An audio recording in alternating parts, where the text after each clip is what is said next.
আমি কোনো জাদু মন্ত্র জানি না, এবং তোমরা এই পৃথিবীতে কিয়ামত পর্যন্ত এমন কোনো মানুষ নিয়ে আসতে পারবা না।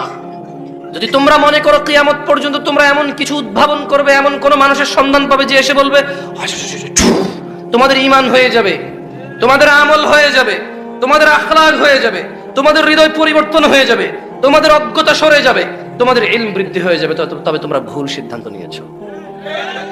কোন হুজুর মাওলানা মুন্সি এসে ফু দিয়ে তোমার হৃদয় ঈমান জাগ্রত করতে পারবে না। সর্বোচ্চ কিতাবুল্লাহ, আল্লাহর বই থেকে, সুন্নতে মুহাম্মদ সাল্লাল্লাহু আলাইহি সাল্লামের জীবন থেকে তোমাকে কিছু আদর্শ দিয়ে যেতে পারে, নিষেধ দিয়ে যেতে পারে, আদেশ করে যেতে পারে। ওটা তুমি অবলম্বন করলে তোমার সংশোধন হবে। যদি তুমি অবলম্বন না করো, এরকম রাত দিন 24 ঘন্টা যদি ওয়াজ শোনো, মাহফিল শোনো, মক্তবে যাও, মাদ্রাসায় যাও, দেখো না মাদ্রাসার ছাত্র প্রেম করে, যে দেখো না কেন করে, ও মাদ্রাসার ছাত্রী প্রেম করে কেন করে? কারণ ও ওখানে পড়তে যায়, আমল করতে যায় না, মুখস্থ করতে যায়, শিখতে যায়, ও পরীক্ষায় পাশ করতে যায়। এটা যে জীবন ব্যবস্থা, এটা দিয়ে যে জীবন চালাইতে হবে, এখানে যা না আছে তা করা যাবে না, এখানে যা হ্যাঁ আছে তা করতেই হবে। যত ঠান্ডা হোক অজু করতে হবে, বাপ মরে গেল অজু করে যায় নামাজ পড়তে হবে, যতই দরিদ্রতা হোক, সচ্ছলতা হোক, অসচ্ছলতা হোক, দান করতে হবে। এটা হচ্ছে ইসলাম, শিখবে এবং করবে। কিন্তু ওই বাচ্চাকে শেখানো হচ্ছে তুমি মুখস্থ করো, পরীক্ষা দাও, পাশ করো। ও মুখস্থ করে, পরীক্ষা দেয়, পাশ করে, প্রেম করে, জানা করে, গান শোনে। কারণ ও ওখানে মুখস্থ করতে যায়, জীবন কিভাবে চালাইতে হবে এটা করতে যায় না ও। এই জন্য স্কুল টিচার ঘুষ নিয়ে শিক্ষক নিয়োগ দেয়, এই জন্য মাদ্রাসায় ঘুষ নিয়ে শিক্ষক নিয়োগ দেয়। এই জন্য আমি বদনাম করতে আসি না হুজুরদের, এই জন্য হুজুররা কারো বাপমা মরে গেলে টাকার জন্য দাঁড়ায় থাকে। এই জন্য স্বামী স্ত্রী তালাক হয়ে যায়, হুজুররা বলে তুমি যদি 5,000 টাকা দাও, অমুক জায়গায় বড় মুফতি আছে, উনি তোমাদের আবার মিলাই দিতে পারবে। এই জন্য একটা মহিলা বলছে যে আমার এরকম এরকম খারাপ লাগে, আমার স্বামী আগে আমার কথা শুনতো, এখন আমার কথা শুনে না, হয়েছে কি? হুজুর বলবে যে তোমার শাশুড়ি তোমার জন্য তাবিজ করছে। এবার স্বামী যাবে, আমার বউ আগে ভালো ছিল, এখন আমার বউ কেমন কেমন করে। এবার হুজুর বলবে যে তোমার বউয়ের আগের প্রেমিক তারে জাদু করছে, তাবিজ করছে। এইবার শাশুড়ি যাবে, আমার জামাইটা মেয়ের কথা শোনে না, শাশুড়িকে বলবে আপনার মেয়ের আগের প্রেমিকা তাকে প্রেম করে রাখছে, এটা অনেক আগের, তাদের এখনো বান কাটতে হবে আপনি। মানে যখন কেউ বলে তাবিজ করছে, ছেলের বউকে বলে তোমার শাশুড়ি করছে, ছেলেকে বলে তোমার বউরে তোমার বউয়ের আগের প্রেমিকা করছে, ছেলের শাশুড়িকে বলে আপনার জামাইয়ের আগের প্রেমিকা করছে। এই জন্য হুজুর শিখছে, কিন্তু হুজুর মানে নাই। হুজুর কি করে নাই? মানে নাই। এই জন্য হুজুর নিজে দিন সম্পর্কে মসজিদের সভাপতি হয়, মাদ্রাসার সভাপতি হয়, নিজের বাচ্চাদেরকে নামাজ পর্যন্ত শিখায় নাই। কারণ সে ভাবছে যে সভাপতি হয়ে গেলে চলবে, সে ভাবছে যে সেক্রেটারি হয়ে গেলে চলবে, সে ভাবছে তার দাদা 2 বিঘা জমি দিয়ে গেছে মসজিদ মাদ্রাসার জন্য, সে ভাবছে এটা তার উপার্জনের পথ, মসজিদ মাদ্রাসায় মানুষ দান করবে, এগুলো সে হিসাব রাখবে, হিসাব দিবে না ঠিকভাবে, সে ভাঙ্গা ভাঙ্গা ব্যবসা বাণিজ্য করবে, আস্তে আস্তে শোধ করবে মসজিদ মাদ্রাসাকে। তার দাদা দিয়ে গেছে আল্লাহকে, সে সেটার মধ্যে রাজত্ব করবে। কারণ সে দিন জান্নাতে যাওয়ার জন্য শেখে নাই। এই যারা ওয়াজ করায় তাদের উদ্দেশ্য কি আসলে বলতে পারেন? নিশ্চয়ই তাদের উদ্দেশ্যই পুরো গ্রামের মানুষের হিদায়াত। তাহলে সে নিজেকে কেন করছে না? ওর কেন টাকনুর নিচে প্যান্ট? ওয়াই টাকনুর নিচে প্যান্ট পরলে আল্লাহ কিয়ামতে দয়া দৃষ্টিও করবে না, দয়াও করবে না। এভাবে দয়া করে আল্লাহ সুবহানাহু ওয়া তাআলা রহমও করবে না, রহমের দৃষ্টিতে তাকাবেও না টাকনুর নিচে প্যান্ট থাকলে। মাহফিল কমিটি পুরো গ্রামবাসীকে দাওয়াত দিল। মাহফিল কমিটি, আপনাদেরকে বলতেছি না নিজের উপর নিয়েন না, এটা পুরো বাংলাদেশের ঘটনা, বুঝছেন? এটা আপনি নিজের উপর নিয়েন না। মাহফিল কমিটি টাকা খরচ করে মাইকিং করলো, এক বিরাট ওয়াজ ও মেলার মাহফিল। দোকান টোকান তো ওঠে, এখানে উঠছে কিনা আমি জানি না, এখানকার কথা বলছি না আমি, 90% কথা বলছি। কেমন মাহফিল কমিটির লিফলেট ছাপাইলো। মাহফিল কমিটি দূর থেকে একজন বড় আলেম বক্তা, মনে রাখবেন এই যে আমি এখানে কথা বলতেছি শেষে এর মানে না যে আমি বড় আলেম। একটু আগে যিনি কথা বলে গেছে আমি ওনার ছাত্র হওয়ার যোগ্য না, কিন্তু আপনারা ডিসাইড করতে পারেন না কে ভালো আলেম। এই জন্য আপনারা যাকে যার কথা শুনতে ভালো লাগে তার কথা শুনতে যান। কেউ গান গায়, কেউ গজল গায়, কেউ সুন্দর করে কৌশল করে কথা বলে, আপনারা সেই প্রেমে পড়ে যান। আপনারা কেউ ইলমের প্রেমে পড়েন না। যদি ইলমের প্রেম হইতো আপনাদের, যদি নলেজ সিকিং হইতো, যে আমি জ্ঞান শিখবো, ভালো মন্দ সম্পর্কে জানবো, তাহলে একটু আগে বেশি মানুষ হইতেন, এখন হইতেন না। এটা প্রমাণ করে আপনাদের ওই উদ্দেশ্য নাই। আচ্ছা, এখন মাহফিল কমিটি মাইকিং করলো, ব্যানারিং করলো, পোস্টারিং করলো, এখানে স্টেজ করলো। কেন? ভালো মন্দের। আমি আজকে আপনাকে গ্যারান্টি দিয়ে বলি, আজকে জুমার দিন না, গতকাল বৃহস্পতিবার এই মাহফিল কমিটির ইম্পর্টেন্ট ব্যক্তিত্বরা দাঁড়িয়ে কাটছে। কারণ আজকে জুমা। আজকে জুমা তো বাংলাদেশে তো মানুষ আল্লাহ নবীর সুন্নতকে শেভ করে বৃহস্পতিবার রাত থেকে জুমার আগ পর্যন্ত। জুমা কি দিন? জুমা কি কিয়ামতের দিন? জুমা কি দুরূদ পড়ার দিন? না, জুমা হলো শেভ করার দিন আর দাওয়াত খাওয়ার দিন। আল্লাহ নবী বলে গেছে জুমা হচ্ছে দুরূদ পাঠের দিন। কিসের দিন? জুমা। কিয়ামত হবে, পৃথিবী চূর্ণ বিচূর্ণ হয়ে যাবে জুমার দিনে। জুমার দিন কিয়ামত হবে। আল কারিয়া, মহাপ্রলয়। মাল কারিয়া, মহাপ্রলয় কি?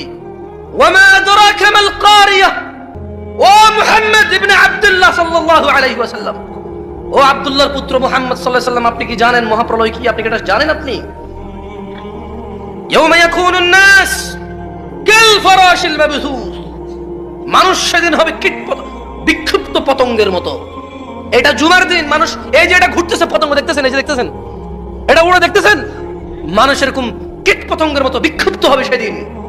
ওয়া তাকুনুল জিবাল, এবং এই খাগড়াছড়ি বান্দরবানের যে পাহাড় রয়েছে, সৌদি আরবের রিয়াদ টু মক্কা 800 কিলোমিটারের যে পাহাড় পর্বতগুলো রয়েছে, এভারেস্ট, হিমালয়, অথবা পৃথিবী এখনো জানি না কত বড় বড় পাহাড় আছে। ওয়া তাকুনুল জিবাল, আর সমস্ত পাহাড় পর্বত হবে রঙিন ফসলের মতো। এটা জুমার দিন, যেই দিন এই পাহাড় সমূহ চূর্ণ বিচূর্ণ হয়ে যাবে, রঙিন ফসলের মতো হবে। এটা হবে জুমার দিন। আল্লাহ নবী বলল, তোমরা এই দিনে বেশি বেশি দুরূদ পড়ো। আমরা এই দিনে শেভ করি, এই দিনে দাওয়াত খাই, এই দিনে গান বাজনার আসর করি, এই দিনে সিনেমা নাটক রিলিজ করি, যাতে মানুষের ছুটি আছে সবাই বসে বসে দেখবে।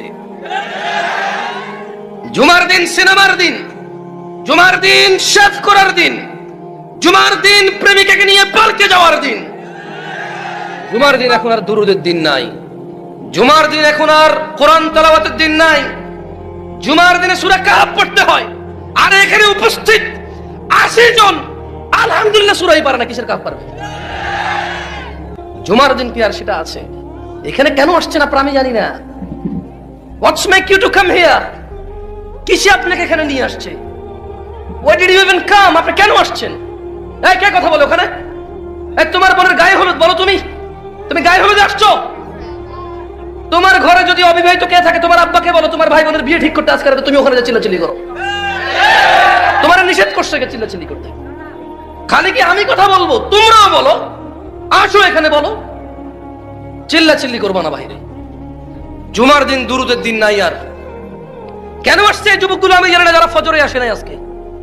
কেন এরা আসছে আমি জানি না, যারা আজকে এখান থেকে গিয়ে ফজর পড়বে না। এরা কেন আসছে? এদের মিথ্যা কথা বলা মুনাফিকি। মিথ্যা কথা বলা কি? কারা কারা ঈশার নামাজ পড়েন নাই? এই যে সবাই দাঁড়ায় আছেন।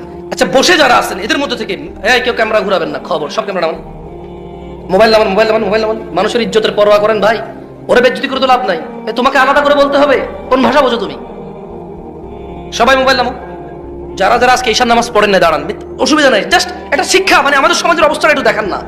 ঈশার নামাজ যারা পড়েন না দাঁড়ান না আজকে এখানে আপনারা। This is what our society right now. We belong here. এইটা আমাদের সমাজ, এইটা আমাদের সমাজ। লজ্জা করে না ওই বাবার? শরম শরম, আহা, কোথায় রাখবে এই লজ্জা? পিতা মারা গেল, ছেলে জানাজা পড়তে জানে না। কোথায় রাখে এই লজ্জা এই জাতি? পিতা মারা গেল, ছেলে গোসল দিতে জানে না। রাখে কোথায় এত লজ্জা? কোথায় রাখে এত লজ্জা এই বাপ? তার লজ্জা শরম কোথায় গিয়েছে?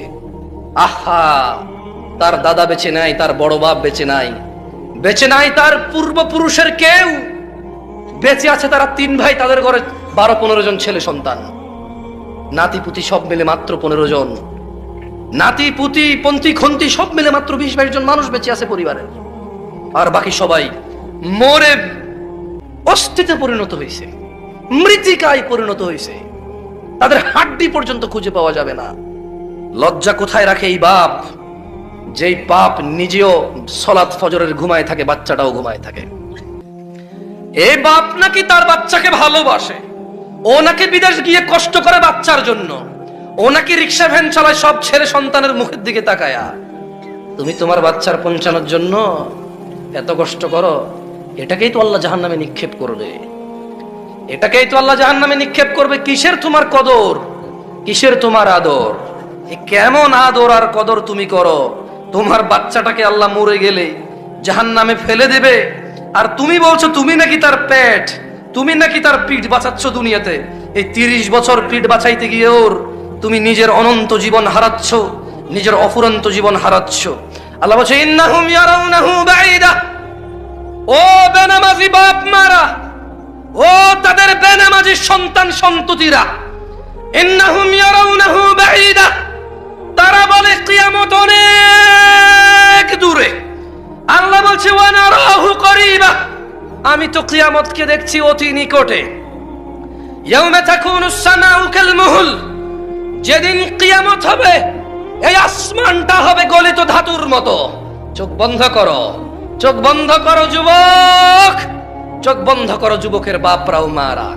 ইয়াউমা তাকুনুস সামাউ কাল মুহল, সেদিন আকাশ হবে গলিত ধাতুর মতো। ওয়া তাকুনুল জিবালু কাল ইহিন, আর পাহাড়গুলো হবে রঙিন ফসমের মতো। ওয়ালা ইয়াসআলু হামিমুন হামিমা, ওই দিন যেদিন কিয়ামত হবে কোন অন্তরঙ্গ বন্ধু কোন অন্তরঙ্গ বন্ধুর খোঁজ নেবে না। ইউবাসসারুনাহুম, যদিও তারা একজন আরেকজনকে দেখতে পাবে। ইয়াওয়াদ্দুল মুজরিম লাউ ইফতাদি মিন আযাবি ইয়াউমিযিম বিবানি, যদিও তারা একজন আরেকজনকে দেখতে পাবে। অপরাধীগুলা সেদিন আল্লাহকে বলবে, অপরাধী দাদা, অপরাধী বাপ বলবে তার আদরের সন্তান, আদরের ছেলে মেয়ে, আদরের সুন্দরী মায়াবতী স্ত্রী, লোকটা দুনিয়াতে অপরাধ করে আখিরাতে আল্লাহর সাথে সাক্ষাৎ করেছে। এরপর সে তার ছেলে সন্তানকে দেখবে, সে তার বন্ধু বান্ধবকে দেখে নিজ থেকে আল্লাহকে বলবে। আল্লাহ কিচ্ছু বলবে না, ও নিজে থেকে আগ বাড়ায় আল্লাহকে বলবে। আল্লাহকে কি বলবে?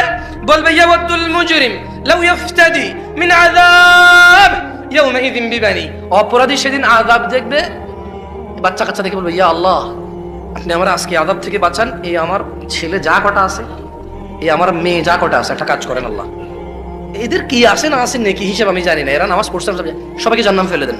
কে বলবে এটা? কে বলবে? কে? কাকে জাহান্নামে ফেলতে বলবে? কাকে? কে বলবে? ও নাকি ওর বাচ্চাকে আদর করে? ধিক্কার তোমার এই আদরের প্রতি। ছি ছি ছি ছি ছি।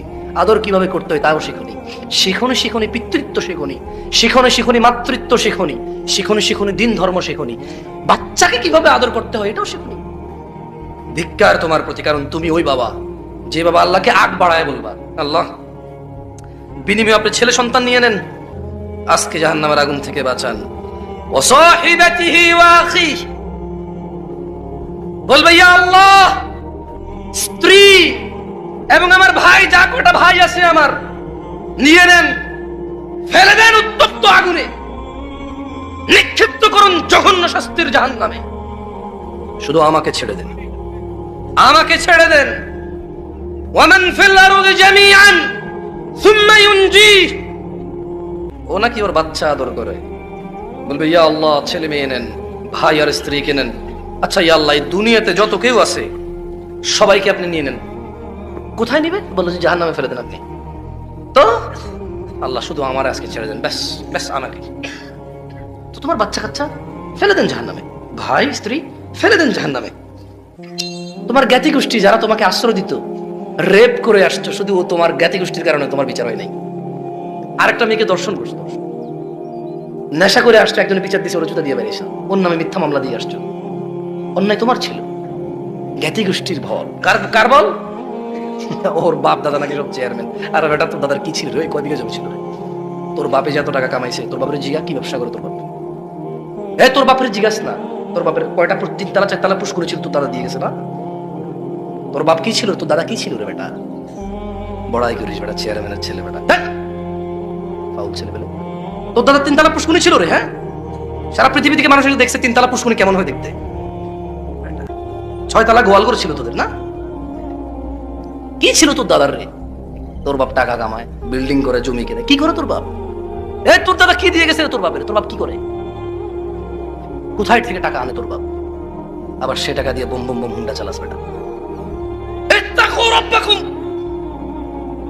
ভয় করো নিজ প্রভুকে, যার কাছে ফিরে যেতে হবে, যিনি হিসেব নেওয়ার ক্ষমতা রাখেন, হিসেব নিবে, যার কাছে একচ্ছত্র মালিকানা থাকবে হিসেবে। তাকে পরোয়া করো। ওয়ামান ফিল আরদি জামিআন সুম্মা ইউনজি, বলবে ইয়া আল্লাহ, দুনিয়াতে যারা আমার জ্ঞাতি গোষ্ঠী ছিল আমাকে আশ্রয় দিত, ওদেরকে দিয়ে নেন।